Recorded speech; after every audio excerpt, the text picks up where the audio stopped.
نحمده ونصلي على رسوله الكريم اما بعد فاعوذ بالله من الشيطان الرجيم بسم الله الرحمن الرحيم واما بنعمت ربك فحدث صدق اللہ العظیم۔ عزیز دوستو، بزرگوں، قرآن مجید کی آیت کی روشنی میں جو بات عرض کرنی ہے وہ ایک عظیم نعمت جو اللہ تعالیٰ کی طرف سے ہم تمام کو ملی ہے آزادی کی شکل میں، کہ اگست کا مہینہ چل رہا ہے اور کل 15 اگست ہے اور پورے ہندوستان میں اس دن جشن منایا جاتا ہے، خوشیاں منائی جاتی ہیں۔ لیکن ہمیں یہ معلوم ہونا چاہیے کہ ہمارے اس ملک کو بہت قربانیوں سے آزادی ملی ہے، بہت مجاہدے سے آزادی ملی ہے اور بہت کوشش سے آزادی ملی ہے، اور اس میں سب سے زیادہ جو کردار رہا ہے وہ مسلمانوں کا رہا ہے، علماء اکرام کا رہا ہے، حفاظ کا رہا ہے۔ ہمارے اندر یہ بات بہت دیر سے بیان کرنے میں آئی کہ ہم اپنے علماء کی قربانیوں کو بیان کریں۔ آپ نے کہیں نہیں دیکھا ہوگا کہ جمعے کے بیان میں آزادی کے موقع سے، آزادی کے سلسلے میں اگر بیان کیا جا رہا ہو، ایسا کہیں نہیں ہوگا۔ بہت دیر سے ہمارے اندر یہ بات پیدا ہوئی کہ ہم آزادی کے تعلق سے اپنے دیش میں رہ رہے مسلمانوں کو بتائیں، یا اس وجہ سے ہم نہیں بتاتے کہ ہمیں نہیں معلوم ہے کہ ہمارے اسلاف کی کیا قربانیاں رہی ہیں، یا اس لیے ہم نہیں بتاتے کہ ہم اس کو بتانا ضروری نہیں سمجھتے۔ آپ دیکھیں کہ اگر کسی بھی بچے سے پوچھا جائے کہ گاندھی جی کون ہے، سبھاش چندر بوس کون ہے، چندر شیکھر آزاد کون ہے، موتی لال نہرو کون ہے، کوئی بھی بتا دے گا کہ یہ فریڈم فائٹرز ہیں، یہ جنگ آزادی میں وہ مجاہد ہیں جنہوں نے انتھک کوشش کرنے کے ساتھ ساتھ اس ملک کو آزادی دلانے میں بڑا کردار اور بڑا رول ادا کیا ہے۔ لیکن اگر کسی سے پوچھا جائے کہ شیخ الہند حضرت مولانا محمود الحسن صاحب دیوبندی رحمت اللہ علیہ کون ہے، شیخ الاسلام حضرت مولانا حسین احمد مدنی رحمت اللہ علیہ کون ہے، حضرت مولانا قاسم نانوتوی رحمت اللہ علیہ کون ہے، حضرت رشید احمد گنگوئی رحمت اللہ علیہ کون ہے، حافظ ضامن شہید کون ہے، شاہ اسماعیل شہید کون ہے، شاہ احمد شہید کون ہے، تو کوئی نہیں بتا پائے گا کہ یہ کون ہے۔ وجہ یہی ہے کہ ہم ہر سال آزادی مناتے ہیں، لیکن آزادی کی تاریخ ہم اپنے بچوں کو اور اپنے لوگوں کو بیان نہیں کرتے ہیں، ہم اس کو ضروری نہیں سمجھتے، جس کا نتیجہ یہ ہے کہ آج دیش میں رہ رہا دوسرا طبقہ یہ ہم کو دوسرے دیش کا سمجھتا ہے، اور مسلمانوں کی بنائی ہوئی پراپرٹیوں سے کمانے کے باوجود اسے دیش کی غلامی کی نشانی بتا رہا ہے۔ یہ ہماری کمی ہے۔ ایسے موقع پر ہماری ذمہ داری بنتی ہے کہ ہم اپنے علماء اور اسلاف کی جو قربانیاں رہی ہیں ان قربانیوں کو لوگوں کو بتائیں، اور یہ بتانا اس لیے بھی ضروری ہے کہ اگر بچے کو یہ نہیں معلوم ہوگا کہ مکان بنانے میں اس کے باپ نے کیا قربانیاں دی ہیں تو وہ اولاد اس مکان کو کوڑیوں کے بھاؤ میں بیچ دے گی۔ لیکن اگر اولاد کو پتا ہو کہ یہ گھر میرے باپ نے کتنی قربانیوں سے بنایا ہے تو وہ اولاد اس گھر کو بچانے کی ایڑی چوٹی کو زور لگا دے گی اس گھر کو بچانے کے لیے، اور بالکل راضی نہیں ہوگی گھر اور مکان کو بیچنے کے لیے۔ تو ہمیں اگر معلوم ہی نہیں ہوگا کہ اس دیش کو آزادی دلانے میں علماء اور مسلمانوں کی کیا قربانیاں رہی ہیں تو اس کی عظمت اور اہمیت ہمارے دل میں نہیں بیٹھے گی۔ تو پہلی بات تو یہ ہوئی۔ دوسری بات یہ ہے کہ آزادی ایک نعمت ہے، انسان کی فطرت اور وہیں جانور دونوں کی فطرت اللہ تعالیٰ نے اس طرح بنائی ہے کہ کوئی بھی غلامی کو پسند نہیں کرتا ہے۔ ایک مرغی ہے، اگر رات میں اسے بند کر دیا جائے تو صبح اٹھنے کے بعد وہ بھی ککڑکو کی آواز نکالتی ہے کہ اب وقت ہو گیا ہے کہ مجھے آزاد کیا جائے۔ जानवर, अगर किसी जानवर को पकड़ना है तो उसके लिए भी जाल बिछाना पड़ता है, परिंदे को पकड़ने के लिए भी जाल लगाया जाता है, यहाँ तक कि मछली को पकड़ने के लिए भी जाल लगाया जाता है। और जब मछली पकड़ा जाती है, जाल के अंदर आ जाती है, जानवर जाल के अंदर आ जाता है, तो फिर वो कोशिश करता है छूटने की, निकलने की, और निकलने के लिए फड़फड़ाता है, तड़पता है। ये इस बात की दलील है कि वो गुलामी को पसंद नहीं करता, उसे आजादी चाहिए। तो इंसान तो फिर भी अशरफुल मखलूकात है, वो कैसे गुलामी को पसंद कर सकता था? तो अल्लाह ताला ने ये आजादी नेमत के तौर पर दी है। लेकिन आज का जो पढ़ा लिखा तबका है, उन्हें पढ़ाया ही इस अंदाज में जाता है कि वो पढ़ लिखने के बाद वो नौकर बनने को, नौकरी करने को पसंद करता है। ये सिलेबस तैयार किया गया है स्कूल का, वो इस अंदाज ही में तैयार किया गया है। लॉर्ड मैकाले का जो सिलेबस है उसको इस अंदाज में डिजाइन किया गया है कि जिसको पढ़ने के बाद इंसान के जहन में ये बैठ जाता है और उसको ये बताया जाता है कि अगर तुमने इतनी मेहनत से पढ़ लिया तो फुला जॉब, फुला नौकरी तुम्हें मिल जाएगी, वरना तो इंसान के अंदर ओनर बनना रखा है, नौकर बनना नहीं रखा है। तो ये इस सिलेबस का नतीजा है। आप देखें जो निचले तबके के लोग हैं वो अपने बच्चों को ओनर बनाने के लिए इतनी मेहनत और कोशिश करते हैं, वो यही बात उनके जहन में बिठाते हैं, उनके लिए कंपनियां खुलवाते हैं ताकि चंद लोग उनके हाथ के नीचे रहें। लेकिन जो जितना ज्यादा पढ़ा लिखा होता है वो उतनी बड़ी नौकरी पर फख्र करता है, नौकर बनने पर फख्र करता है। तो इंसान के लिए नौकर बनना नहीं लिखा है बल्कि ओनर बनना लिखा है। इसलिए हमें आजाद रहना चाहिए और ओनर बनने की कोशिश करना चाहिए।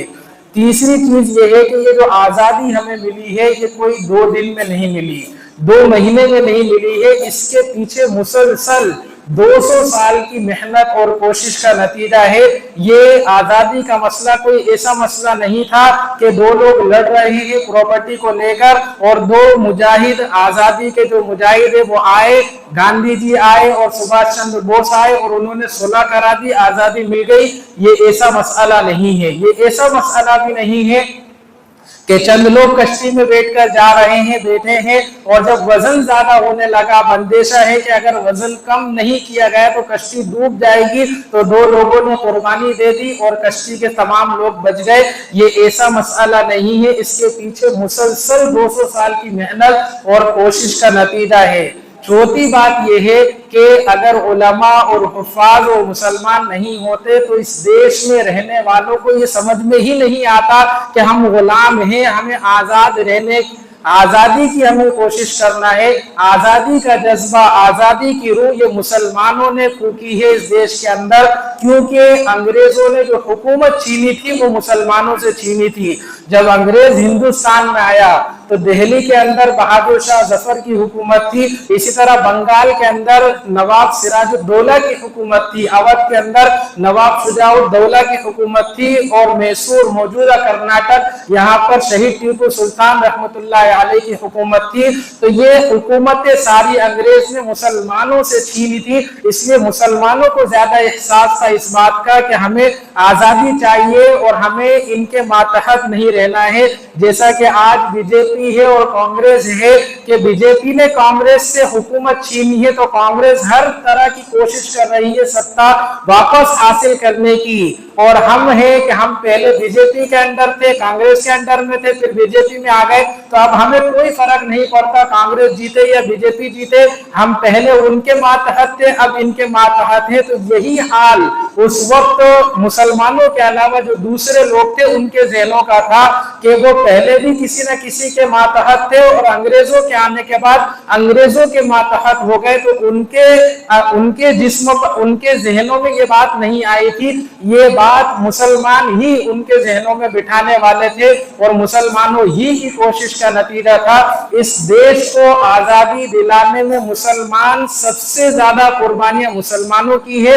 और सबसे पहले जो कोशिशें शुरू हुई वो भी मुसलमानों ही की तरफ से कोशिशें शुरू हुई है। 1498 के अंदर पहला अंग्रेज इस हिंदुस्तान के अंदर आता है। 150 साल तक, शुरू के 150 साल तक तो वो तिजारत करता है, बिजनेस करता है, खामोशी से मौके के इंतजार में रहता है। 1757 में वो बंगाल पर कब्जा करने की कोशिश करता है, जिसके नतीजे में नवाब सिराजुद्दौला अपना लश्कर लेकर प्लासी के मैदान के अंदर जमा हो जाते हैं। एक रिवायत के मुताबिक 50,000 का आपका लश्कर था और एक रिवायत के मुताबिक 30,000 का आपका लश्कर था, और सामने जो लड़ने वाले अंग्रेज थे उनकी जो तादाद थी वो 3,000 थे, और एक रिवायत के मुताबिक सिर्फ 300 थे। यहाँ इतना बड़ा लश्कर है और सामने जो लड़ने आए हैं वो बहुत थोड़े हैं, लेकिन फिर भी जीत अंग्रेजों की होती है, इसलिए कि अंग्रेज पहले ही अपनी मक्कारी चालबाजी के नतीजे में जरिए से वो मीर जाफर को खरीद लेते हैं, और मीर जाफर ये नवाब का बहुत खास था, जिसके नतीजे में लड़ाई होती ही नहीं है और नवाब को शिकस्त होती है। ये पहली जंग थी जो मुसलमान बादशाह ने अंग्रेजों से लड़ी है, ये पहली कोशिश थी। दूसरी कोशिश इसके ठीक 7-8 साल के बाद 1764 के अंदर अवध के नवाब शुजा-उद-दौला और इसी तरह मुगल बादशाह शाह आलम सानी और इसी तरह मीर कासिम, ये लोग मिलकर बक्सर की लड़ाई के नाम से ये लड़ाई मशहूर है। बक्सर के मैदान में वहां लड़ाई होती है। यहाँ पर भी तादाद मुसलमानों की और लश्कर की ज्यादा है, 50,000 है, लेकिन होता वही है कि अंग्रेज फिर नजफ खां को खरीद लेते हैं, जिसके नतीजे में फिर हार का सामना होता है। ये लड़ाई भी मुसलमान बादशाह ने लड़ी है। तीसरी लड़ाई जो होती है मैसूर के अंदर शहीद टीपू सुल्तान रहमतुल्लाहि अलैह से, और 4 लड़ाइयां अंग्रेजों ने आपसे लड़ी है, जिसमें 3 लड़ाइयों के अंदर अंग्रेजों को 2 लड़ाइयों में तो मुकम्मल शिकस्त हुई है, और एक लड़ाई के अंदर हजरत टीपू सुल्तान को कुछ नुकसान उठाना पड़ा, और चौथी लड़ाई के अंदर शहीद टीपू सुल्तान शहीद हो जाते हैं। 1799 की बात है, और यहाँ पर भी अंग्रेज मीर सादिक को खरीदते हैं, जिसके नतीजे में हजरत टीपू सुल्तान रहमतुल्लाहि अलैह की शहादत होती है। ये तीसरी जंग थी जो मुसलमान बादशाह ने अंग्रेजों से लड़ी है। इसके बाद उलमा इकराम की कुर्बानियां शुरू होती है कि जब अंग्रेज मैसूर से निकलकर दिल्ली के लाल किले तक पहुंचता है और बहादुर शाह जफर से जबरदस्ती एक हुक्मनामा लिखवाया जाता है, जिसमें इस बात को लिखवाया जाता है कि मुल्क जो मखलूक होगी वो खुदा की होगी और मुल्क बादशाह सलामत का होगा, लेकिन जो हुक्म होगा वो कंपनी बहादुर का होगा, यानी ईस्ट इंडिया कंपनी का अब से हुक्म चलेगा। ऐसे मौके पर उलमा इकराम में जब ये बात पब्लिक के अंदर आई तो हम सब के दिलेर, हम सब के बहादुर, हम सब के सरखेल, हम सब के सरताज हज़रत शाह अब्दुल अजीज मुहद्दिस देहलवी अलैहि रहमा ने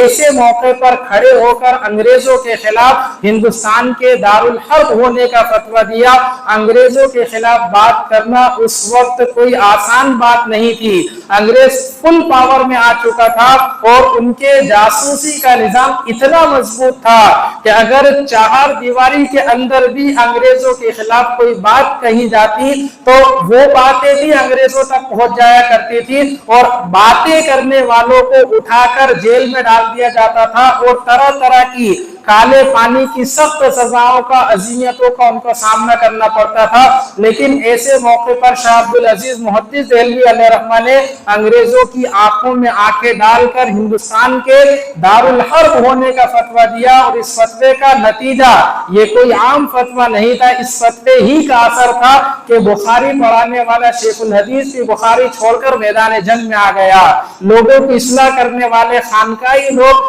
वो भी गोशा नशीनी को छोड़कर मैदान में आ गए। मुसलमान और बच्चे सब के सब मैदान में निकल कर आ गए। यहाँ तक कि 1829 के अंदर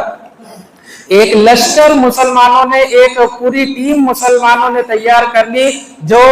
बगैर किसी हुकूमत के तैयार हुई थी और बालाकोट के मैदान के अंदर, तहरीक बालाकोट के नाम से इसको जाना जाता है, 300 या 3000 कुछ मुजाहिदीन जमा हुए और अंग्रेजों से लड़ाई हुई। लेकिन किल्लत असबाब और हथियार की कमी के होने की वजह से टेक्नोलॉजी की कमी की होने की वजह से यहाँ पर भी अंग्रेज जीतते हैं और मुसलमानों को हार का सामना करना पड़ता है। ये लड़ाई महज यहाँ सिर्फ और सिर्फ उलमा इकराम ने लड़ी है। इसी तरह 1857 के अंदर शामली के मैदान में हजरत हाजी इमदादुल्लाह मुहाजिर मक्की रहमतुल्लाहि अलैह की क़ियादत में उलमाए देवबंद हजरत मौलाना कासिम नानोतवी रहमतुल्लाहि अलैह, इसी तरह हजरत मौलाना रशीद अहमद गंगोई रहमतुल्लाहि अलैह ने जंग लड़ी है शामली के मैदान में 1757 के अंदर। ये यहाँ पर भी अंग्रेजों को जीत होती है, मुसलमानों को हार का सामना करना पड़ता है। तो 1757 से लेकर 1857 तक ये पूरे 100 साल हैं जिसमें सिर्फ और सिर्फ आपको मुसलमान ही लड़ते हुए नजर आएंगे, चाहे हुकूमत की लाइन से हो या अवामी लाइन से हो। बादशाह में बहादुर शाह जफर है, नवाब शुजाउद्दौला है, नवाब सिराजुद्दौला है और उलमा में ये उलमा इकराम है। इन 100 सालों में कहीं आपको ये नहीं मिलेगा कि किसी आश्रम में रहने वाले ने अपने आश्रम में रह रहे लोगों से ये कहा हो कि चलो हमें अंग्रेजों से लड़ना है। सिर्फ और सिर्फ खालिस ये 100 साल जो कोशिश हुई है वो सिर्फ मुसलमानों की तरफ से हुई है। और फिर इसके 100 साल के बाद जो 1857 से लेकर 1947 तक जो कोशिश हुई है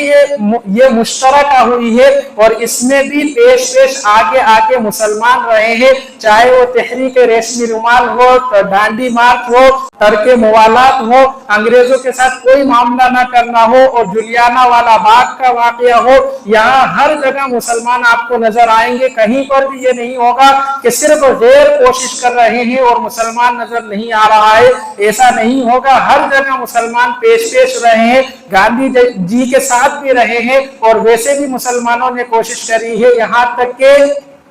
अंग्रेज ये सोचने पर मजबूर हो गए 1857 के बाद कि हम हिंदुस्तान पर मुकम्मल तौर पर कब्जा क्यों नहीं कर पा रहे हैं, क्या वजह है कि हमारा जो पावर है, कंट्रोल है, ये पूरी तरीके से हम काबू क्यों नहीं पा रहे, उसकी वजह क्या है। तो पार्लियामेंट में जब इस बात को रखा जाता है तो उन्हें 3 बातें निकलकर उनके सामने आती है। पहली बात तो ये आती है कि जब तक के मुसलमान हैं हम हिंदुस्तान पर पूरी तरीके से कब्जा नहीं कर सकते, जब तक के कुरान मजीद है हम तब तक हिंदुस्तान पर पूरी तरीके से कब्जा नहीं कर सकते, जब तक कि इनके उलमा इकराम है तब तक हम हिंदुस्तान पर मुकम्मल तौर से कब्जा नहीं कर सकते। ये बातें जब निकलकर सामने आती हैं तो उसी वक्त से अंग्रेज मुसलमानों को मिटाने की कोशिश में लग जाता है और वहीं से बिल पास कर दिया जाता है कि इनके कुरान मजीद को भी जला देना है, उलमाओं को पकड़कर भी फांसी दे देना है और मुसलमानों को भी मारना है। तो 1857 के बाद 62-63 की बात है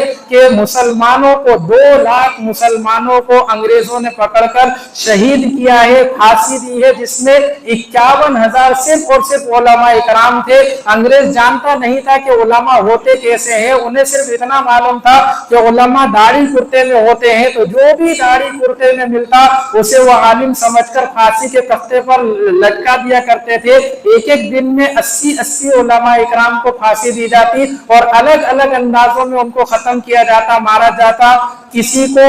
एक फंदे के अंदर 2 उलमा इकराम को फांसियां दी जाती और किसी को बांधकर सुअर की चर्बी में लपेटकर तोप पे रख दिया जाता और तोप को दाग दिया जाता। जैसे कागज के परचे कैसे हो जाते हैं ऐसे उलमा के, और जिसको दागा जाता उसके चीतड़े हो जाया करते थे और इसी तरह खोलते हुए तेल में उलमा को डाल दिया जाता। ये वो अजियतें थी जो मुसलमानों को अंग्रेजों की तरफ से दी गई, खासतौर से उलमा इकराम को दी गई। 2 लाख कुरान मजीद के नुस्खे अंग्रेजों की तरफ से जलाए गए, लेकिन ये जज्बा मुसलमानों के अंदर से आजादी का खत्म नहीं हुआ।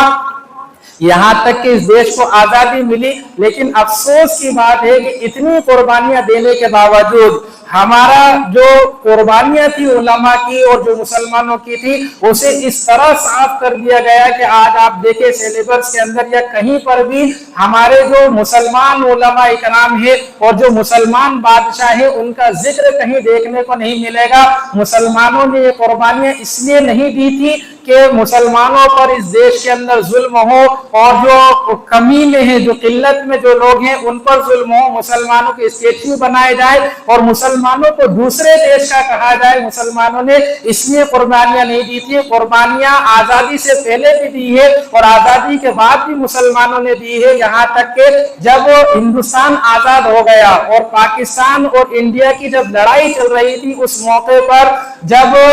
कमी पड़ी पैसों की, तो उस वक्त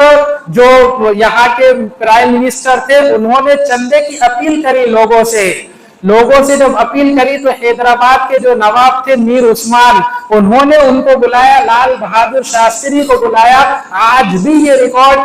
गूगल के अंदर मौजूद है कि लाल बहादुर शास्त्री को बुलाया और बुलाने के बाद हैदराबाद के अंदर 5000 किलो सोना उन्होंने चंदे के तौर पर दिया। ये रिकॉर्ड इतना बड़ा है कि आज तक कोई नहीं तोड़ पाया कि अगर मुसलमान गद्दार होता तो वो इतना बड़ा चंदा देश की आजादी के लिए नहीं देता। और लाल बहादुर शास्त्री इस चंदे को लेने में नहीं आते। इस देश में जय हिंद का नारा देने वाला भी एक मुसलमान था और जो तिरंगे के डिजाइन है सुरैया खातून तैयब, ये भी एक मुसलमान खातून है। तो मुसलमानों ने ये कुर्बानियां इसलिए इस देश के लिए नहीं दी है कि मुसलमानों पर जुल्म हो, उन्हें दूसरे देश का कहा जाए, उन्हीं की प्रॉपर्टी से कमाकर उसे गुलामी की निशानी बताया जाए, इस वजह से कुर्बानियां नहीं दी थी। हमारी भी जिम्मेदारी बनती है कि हम अपने असलाफ की कुर्बानियों को पढ़ें, उन्होंने क्या कुर्बानियां दी हैं हम अपने बच्चों को बताएं ताकि उनके दिल के अंदर ये इस मुल्क की अजमत, अहमियत और आजादी की अहमियत उनके दिल में पैदा हो, ताकि उन्हें मालूम हो वो अपने आप को दूसरे शहर परदेसी ना समझे बल्कि इसी मुल्क का वो अपने आप को समझे। इसलिए हमारी जिम्मेदारी बनती है कि हम आजादी की तारीख उनको बताएं, दोहराएं। आजादी नेमत है जो अल्लाह ताला की तरफ से हमें मिली है। इसी के तहत 15 अगस्त को में खुशियां मनाई जाती हैं। हमारे यहाँ भी स्कूलों के अंदर भी हर जगह खुशी और जश्न का माहौल होता है, सरकारी छुट्टी होती है। तो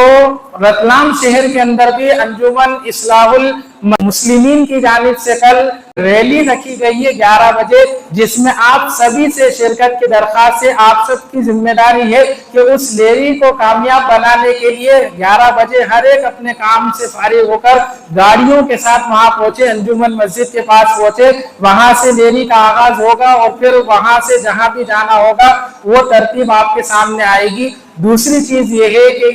ये जो आप तैयारियां देख रहे हैं ये दौड़ की तैयारी है। ये जो ईमान है